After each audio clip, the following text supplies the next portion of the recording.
All right, number 5 on our list of top 10 submissions for MMA is the arm triangle. We just call it a side choke in catch wrestling, and there's, I'm sure, other names for it.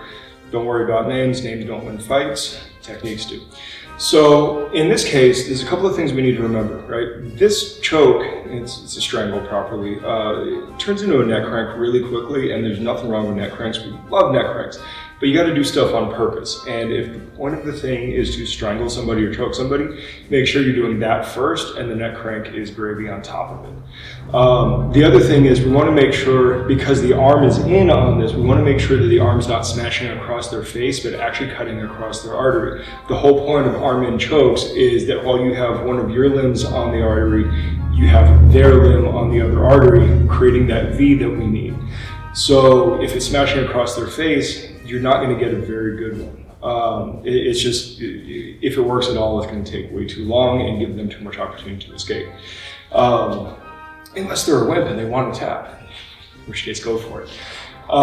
So in this case, we're going to do a standing one, because the standing one we actually saw when in one of Chris Weidman's fights, he actually finished with a standing arm triangle. And that is just old school cool. So we're gonna go ahead and do that. And this is a great one that you can use off of a slip or a parry, off of a simple jab or something like that. Really, really easy to do. So if we're just taking in our fighting stance, and he throws that punch at me, I come in here, my arm can shoot across the other side, and I just have to cinch all of that up. I wanna make sure that I don't raise again and get this across his face. And especially because I'm taller than him, I run major risk of doing that. So as I'm running this in, I gotta stay low and hug this in. Then, when I cut this over, right, I can do it just like a rear naked choke. Circle everything through. Now, what you're not seeing here is I can reach his elbow. You may not, you don't necessarily have arms like I do. And you can get a nice choke in there. Grabbing the elbow to help cinch it in, great if you have long arms. If you don't have big orangutan arms, it may not work for you, but you can still get it. It's a really, really great, simple, fast finish right off of slipping a jab. And of course, you can complete takedowns from there if the choke isn't working. All right, so our second variation, we're gonna come in a kind of classic mounted ground and pound position. Great position to start, levying punches and stuff. If you're worried about that, you can throw a grapevine in, all that. But annoying thing, their arms get in the way. We don't want to sit there and have to punch through a shield to get to their head, right? So as we're coming in, his arms come up. As you pick a side, right, angle off so you can get your body on top of the elbow. The other arm comes around. All of this comes through. As my elbow comes down, again, I want to make sure that I'm not cutting across his face. See how right now I'm cutting across his face? I'm not going to get anything on that. So, pull down, use my chin, use my head to grab everything down. And then I'm going to exit off to the side. And as I do that, I'm going to just sprawl and sink. It's a nice tight choke. We don't have to crank his neck unless we want to, right? Do things on purpose.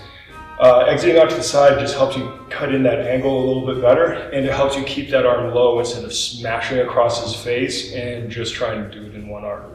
All right, so as a bonus to the arm triangle, sometimes people will defend it by putting their head up, and since we talked about the top wrist lock Americana in the last video, let's go ahead and cover how we can use that type of external rotation shoulder lock right out of this position if they defend it, so we don't have to sit there and finagle to finish the triangle. So, right, we're getting in there, I push his arm down, I start lacing it up, and he starts defending. This is not happy on me. Now, I can just strong out right here, I can dig my fingers in, I can use my head as the fulcrum, or I can punch my arm through and I can take a telephone lock. Either way, both of these work, and it's just that external rotation lock.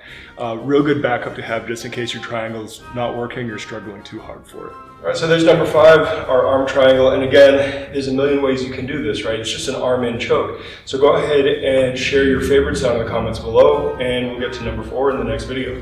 Talk to you guys later. Good journey. Thanks for watching. Like, subscribe, share, give the dog a bone.